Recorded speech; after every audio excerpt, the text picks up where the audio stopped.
You worry about things that have not happened yet. Your mind invents disasters before breakfast. Your peace is stolen by problems that may never arrive. You replay tomorrow's meeting at midnight. You imagine the worst response to your message. You carry the weight of imagined futures on tired shoulders. Today you will learn the single Stoic rule that quietly ended this pattern for emperors and slaves alike. By the end, your anxiety will look smaller. Most of what you fear never actually happens, yet your body responds as if every worry is real. Your nervous system cannot tell imagination from reality. You check your phone hoping for relief. You scroll, you refresh, you wait. The anxiety only grows because you are feeding the wrong thing. You lie awake at 3 a.m. You stare at the ceiling rehearsing conversations. Your mind builds prisons your life never asked you to enter. You feel exhausted before the day even begins. The fight is not with reality. The fight is with the version of reality your mind keeps inventing. This is the modern anxiety trap. Constant input, constant prediction, constant fear. The Stoics faced something similar 2,000 years ago. They were not strangers to chaos. They lived through plagues, exile, war, and loss. Yet they discovered a rule that produced unshakable calm. Marcus Aurelius ruled the Roman Empire during war and pestilence. He wrote private notes to himself by candlelight. Those notes became the meditations we still read. His central insight was simple, but most people miss it. He drew one clean line through every situation in life. On one side, your power. On the other, everything else. This is called the Dichotomy of Control. It is the foundation of Stoic philosophy. It is also the single most powerful anxiety eliminator ever discovered. Some things are up to you. Most things are not. Your peace depends entirely on knowing the difference. Up to you your thoughts, your judgments, your effort, your response. Not up to you other people, outcomes, the past, the future, the weather, results. Anxiety lives in the second category. Every time you suffer mentally, you are trying to control something that was never yours. The Stoics called this fighting reality. Epictetus understood this better than most. He was born a slave in the Roman Empire. He had nothing the world calls freedom, yet he was freer than emperors. He taught that no one can disturb you without your permission, not your boss, not your family, not the news. The disturbance is always your own judgment. This is the part most modern teachers leave out. Anxiety is not caused by events. Anxiety is caused by your mind clinging to what it cannot control. Imagine your problem sorted into 2 boxes. One box holds what you can act on. The other holds what you must release. Most of your worry belongs in the second. The traffic on your commute, the opinion of a stranger, the economy, the choices of other adults. None of these belong to you. None of these are your job. But your response to traffic is yours. Your reaction to a stranger is yours. Your effort during a hard economy is yours. Your behavior with other adults is yours. This is where your power lives, this narrow strip of inner choice. The Stoics built entire lives inside this small but unbreakable space. Marcus Aurelius wrote that the obstacle is the way. He meant that every problem points you back to your own response. The response is always the work. Seneca, who advised emperors and lost everything more than once, wrote letters about this exact pattern. He said, "We suffer more in imagination than in reality."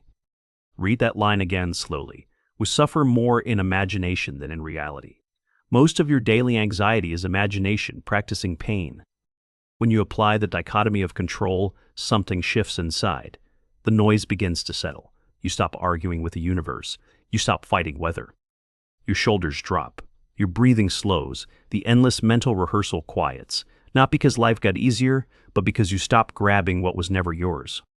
This is the mental fortress the Stoics describe. Walls built not from denial, but from clarity. Inside these walls, no external event can reach your peace. Here is the practical method. You will use it starting today. It takes 10 seconds and works in any moment of anxiety. Step 1. Notice the anxious thought. Name it without judgment. Say silently, "I'm worrying about this." Step 2. Ask the Stoic question. Is this in my control, fully, partly, or not at all? Be honest with yourself. Step 3. If not in your control, release it consciously. Say to yourself, "This is not mine to carry." Then return your attention to what is yours. Step 4. If partly in your control, identify the small action that is yours. Take that action today. Then release the outcome. This 4-step practice is your new anxiety reset. Use it at your desk, in your car, in bed at night, in any tense moment. Try it tomorrow morning before you check your phone. Take 3 slow breaths. Sort your worries into the 2 boxes. Begin your day from the right one. Most people never try this because they believe their worry is helping.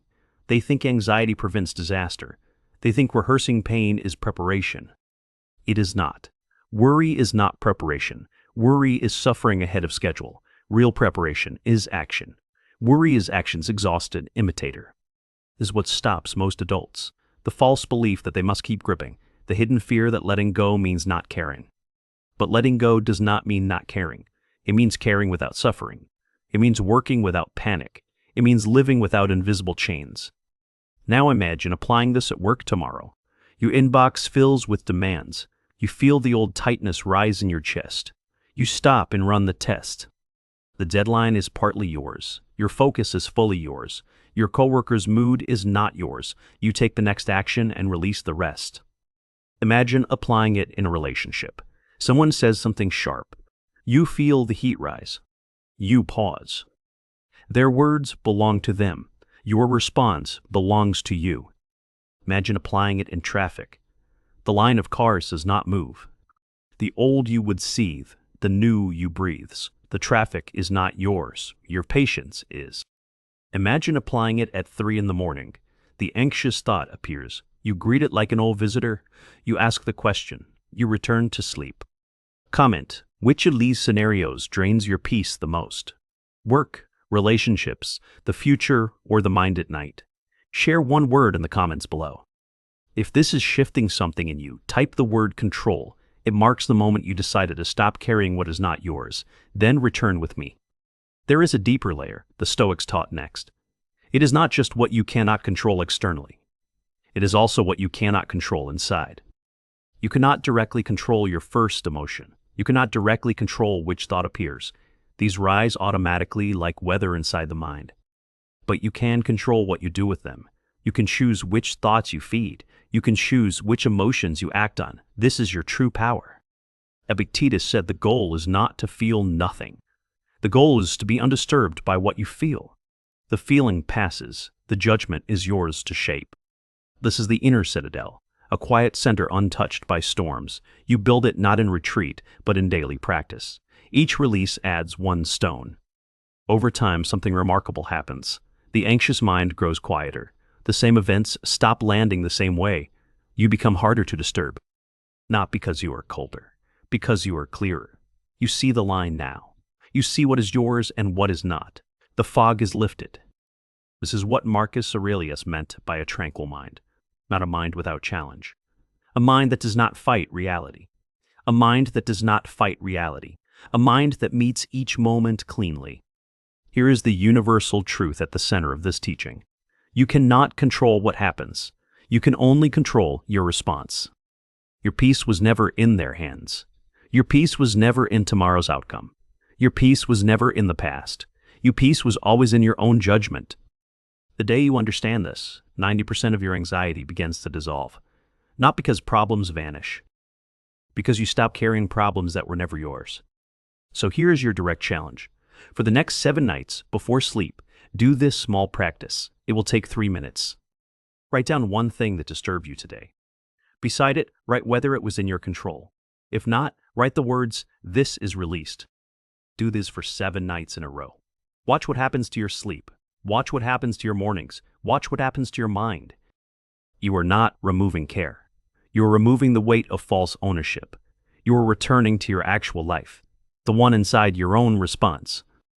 If this teaching reached something tired inside you, leave one word in the comments, released.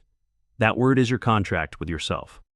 If you want more Stoic tools like this one, subscribe and stay. This channel exists to rebuild the unbreakable mind, one practice at a time. You came here carrying invisible weight. You can leave lighter. The rule is simple. The rule is ancient. The rule still works. Remember the line drawn to every situation. On one side, your power. On the other, everything else. Live on the right side. The unbreakable mind is not born. It is built, one Stoic practice at a time. Welcome to the path. The 7-night release practice. Each night before sleep, write down one thing that disturbed you that day. Beside it, mark whether it was in your control. If not, write the words, "This is released." Do this for 7 consecutive nights. This trains your mind to recognize the dichotomy of control in real time, dissolves the false ownership of external events, and produces measurable drops in nighttime anxiety and morning dread.